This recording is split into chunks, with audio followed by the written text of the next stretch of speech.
This is the last time you're gonna hear this 1ZZ run. Let's get to it. Hey Nigel, what are you doing? We're draining the coolant. Whoa! All right, Nigel. Pee my car. Pee it, Nigel. I'm trying. Success! We have this like J.J. Abrams shot of like the lens flare from your headlamp. All right, cut. I said cut. Who's operating the camera? We removed stuff.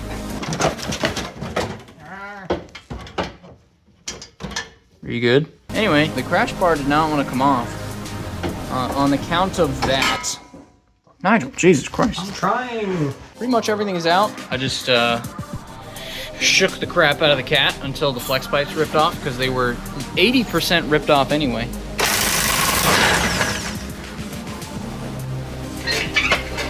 Yeah, pump that. Pump up the jam. Pull the speed sensors through this way because taking them out of the knuckles is dangerous. We learned that the hard way also on Nigel's swap. And we'll just take it all off there like that. There we go. The bucket stand. I love the bucket stand. We got the axle out over here. Woo! And then on this side, we were pulling and pulling, trying to get this axle to come out. And then the axle came out. Gross high five. There you have it. This is why we pulled the subframe. That's all just room for the engine to come in and out. This is going well. I'm so pleased. I am not ready for whatever that stupid thing is that happens that makes this not so good. That turns into suffering. I gotta build some more axles. There's a bunch of stuff to do. Welcome back to the whiteboard. I didn't film enough content about axles, so I'm gonna explain it for you right here. Go to the junkyard and grab your E350 from the Scion TC. You're also gonna want the axles. Two-wheel drive Scion TCs or 2001 to 2005 RAV4s that are two-wheel drive. Those front axles, you want both of them. Go find a four-wheel drive RAV4 and you're gonna need that left axle. Take the A and the F, take the half shaft off of the two-wheel drive and combine it with the outer. Doing this drops the length of that axle by 1 inch. You would be tempted to get Rock Auto axles or whatever, but you can't do that. The diameter is different and it will not mix and match. You guys missed it, but Nigel beat off my shaft.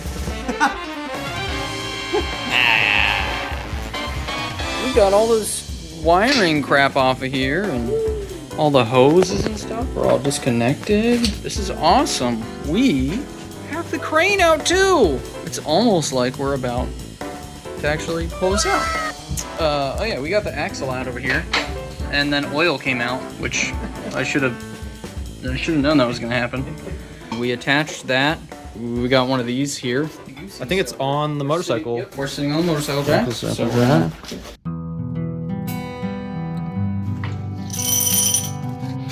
That was gonna say yep. Oh god. Jan. Oh yeah, that is. It's on there. We did it, dude. Careful. Careful, SpongeBob. Aww. All right, we did it. The 1ZZ is just on the ground right here. Wow. It practically looks good enough to eat off of. It's very clean. Record me, Nigel. Point the camera at me, Nigel.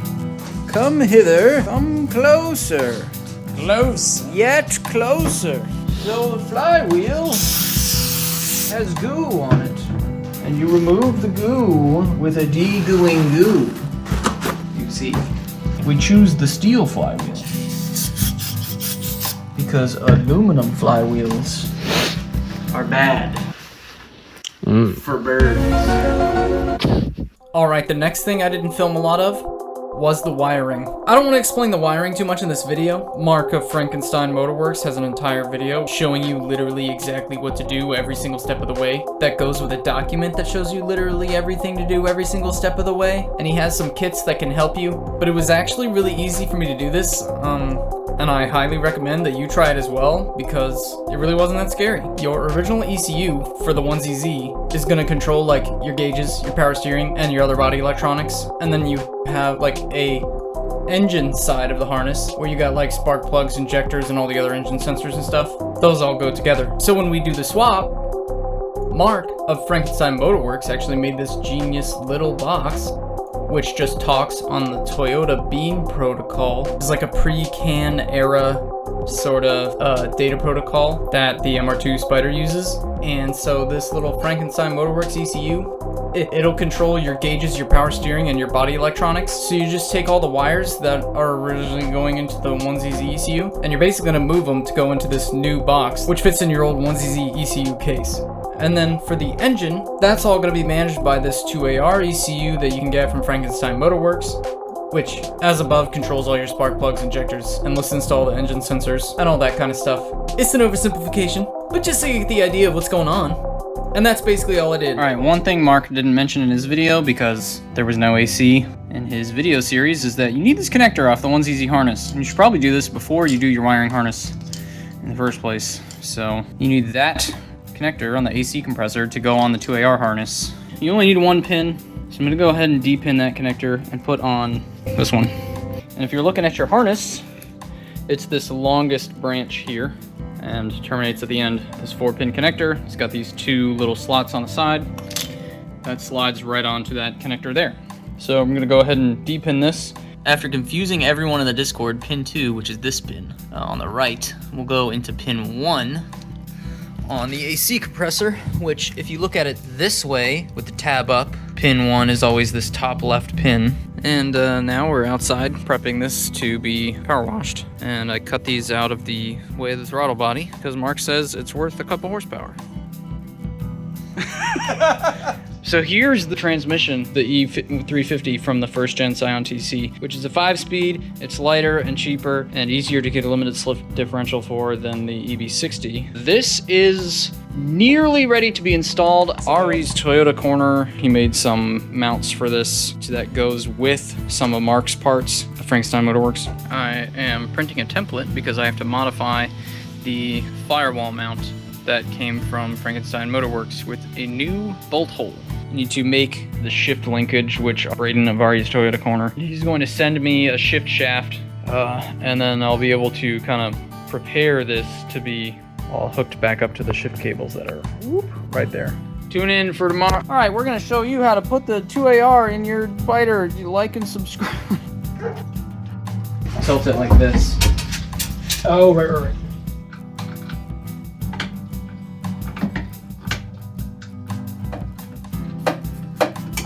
Secret ingredient. Are you getting this, cameraman? The yoga mat. Are you ready? There we go. How many more thread repairs are we gonna do? Wowzers, it's like we're engine swap scientists. Woo-wee! Okay, one thing I never saw anybody mention is that on the water pump, there's a bolt right there that holds on a metal tab, and that metal tab will contact the firewall unless you remove it. It'll be really obvious it's holding onto something on the wiring harness, and yeah, we're not gonna need that. I popped that bolt, and then I had the indecency to drill it out without using a center punch. Yeah, don't worry, the water pump is tight. It probably won't leak. It'll probably say that you're fine. I don't think it's really gonna be a problem. So anyway, Nigel and I are gonna put this engine back in the car, and it's Monday right now? Monday. It's Monday. By Saturday, hopefully earlier, by Saturday, this car will be running, not driving, but running. I may get my shifter stuff this week. It's time crunch. Dude, my wife is so pregnant right now. We have to finish this before I have 2 kids, or this is never gonna happen. If we don't finish it in like a week or 2, it may take a long time to finish outside of that. That's sort of the risk if I don't just finish it right now. Now, I'm gonna go back to reinstalling everything. Oh, we're pulling the engine again. Morty. The slave cylinder, one of the threads is stripped, so I'm gonna tap it. I tried to kind of do it in the car for a second, and then I realized we dropped this and installed it so fast that I'm just gonna pull it again. Took a bolt, shoved it in there, stuff this in here. You want to get the leveler all the way to the transmission side. Damn it, where's the damn? Where's the damn? Oh, it's right here. And basically you just lift this sucker up. Now you can come over here and loosen this bolt. Okay, got this bolt out. Just rest it right here because we're gonna need that again in like an hour. Now obviously if I pump on the crane, you'll see that this whole mount lifts up because it's not attached anymore. All right, we've got this resting on here with the bolt out, and now we're gonna tackle this left mount here. After undoing this nut, we're gonna go ahead and just try and pop this out. And perfect timing.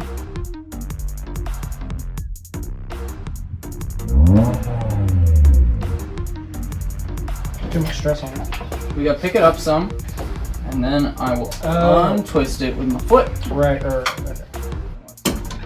Oh, there you go. It's kind of good news. And we're gonna drop it down, and simultaneously we're gonna go down and we're gonna spin it this way. Yeah, where? Meant to rotate that the other way. Okay, cool. You're in the shot. In the splash zone? Now I can thread it in. Let's put it back. I think it'll be easy. Now we have helicoils out, and we're gonna helicoil it, I guess. Cars are fun. Cars are fun to drive. God, this thing's a little ugly, ain't it? Prettier if it ran.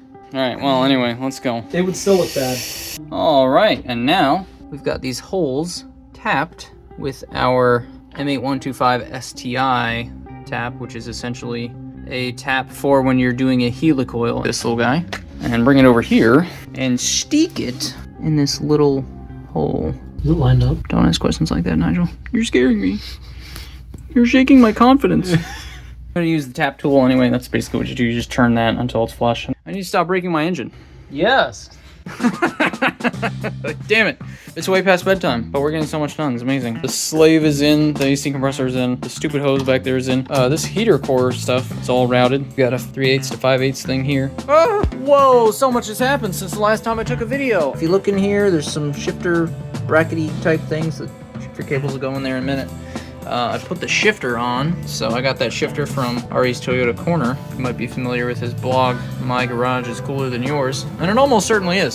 So we're about to put the transmission fluid in, and Nigel is over here blowing into the clutch master. And it looks like mud up here. It's bad here, and it's also bad back there. Oh my god. It just looks like a rubber hose. Oh my god! As you can see, the board is mostly check marks, which is actually great. So we've got the MAF hooked up. This is incredibly tight here. I had to unloom it a little bit. Have everything as fluid except for coolant. It is 11 o'clock at night, so we're also not gonna run it very long for that reason. This is our battery. It's just kind of hanging by the cables because it's so damn light. I have pretty much no idea what's gonna happen here. Door light is on.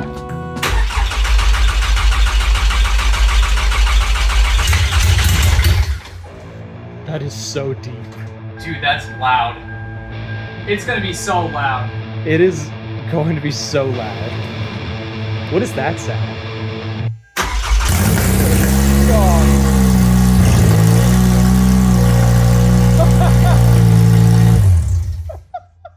Yes! Yes! Yes! We did it! Woo! Oh my god! Whew. Oh wow! It's a monster! Injectors look okay. Yeah, is there anything leaking?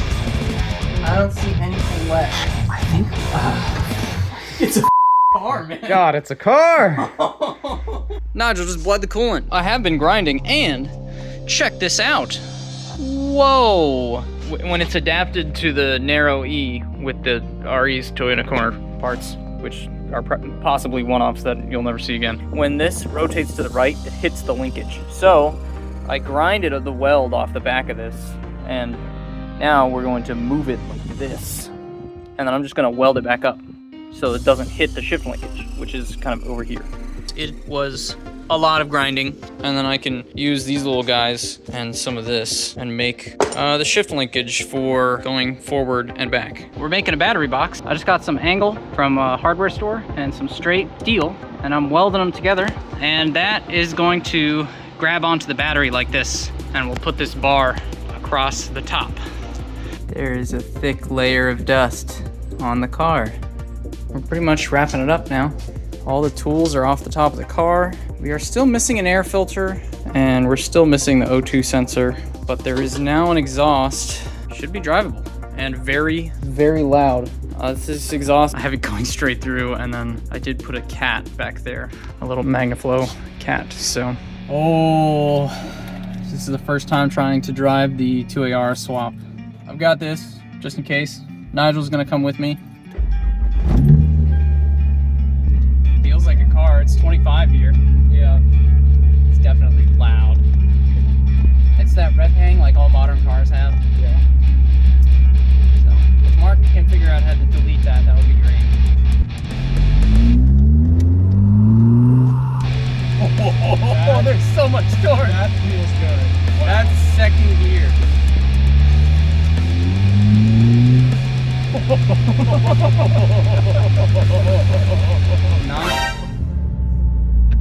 Are we smoking from the exhaust? Yeah, I don't know if that. We're not on fire, but it just was smoking for some reason. We looked for fluids. There did not appear to be like that much fluid. All right, maybe that was a success. It's hard to say. All right, I just welded up exhaust number 2, at least to the muffler, and then I'm gonna do a sound test to make sure it's not obscenely loud before I continue. Hey, that is not bad at all.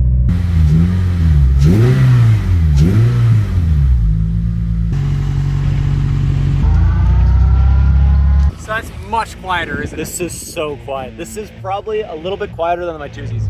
It's not smoking either. No. So that's awesome. It didn't smoke before until the coolant overflowed. I'm pretty sure that's what the smoking was.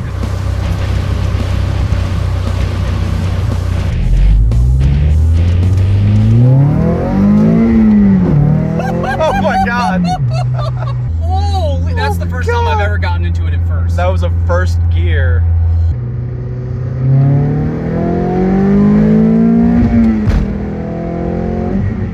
It's hard to see it in the video for whatever reason. And I don't understand why. So I guess we'll open the bleeders. We'll have you pump the hose. You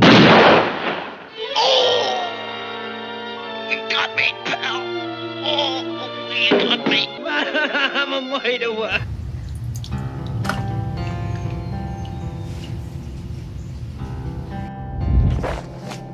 The engine's out of the car again because it blew. Whoops. The baby was due yesterday, so we're on borrowed time here, truly. My wife had practice labor earlier today, and that was a bit of a spook. So on the Spyder chat thing, when I was being sad, there was like just people who were like, well, at least you're good at putting the engine out and in. I'm like, thanks. Oh, let's go eat brownies. Oh, let's go eat brownies.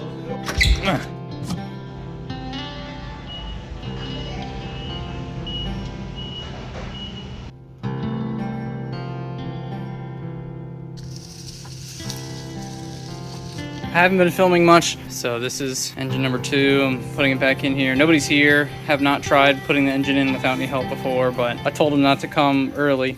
Just want to get this bolt into that hole through the mount, and then get the mount with the bolt over there, and then I'll be happy. So yeah, that's what's going on tonight. We'll see. Oh, that's so quiet. Woo! Yeah, check engine light is off.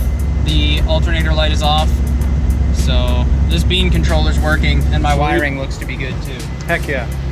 Coolant bottle is making a mess.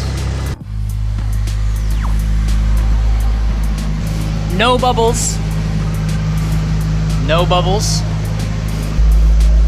This air is hot. Coolant looks good. I think we successfully did it. We were able to maintain like 190 degrees. Yeah, I don't know. We're basically done here. The shift linkage down here, I locked this little counterweight to make clearance. But then I adjusted the length of this arm significantly, which ruined everything. Instead of taking it back off and grinding it down and welding it again, I just cut off like 2 millimeters. And now it doesn't contact any of the gears and the shifter feels better, so. Yeah, that's kind of it. It's all wrapped up. I never erased all these check marks from the first time I put everything in the car. That's basically it, man. So it's a car, I suppose. We'll put the bumper on, put some wheels on, and then drive it. And we'll be back here. Nope, we're late. We gotta get out of here.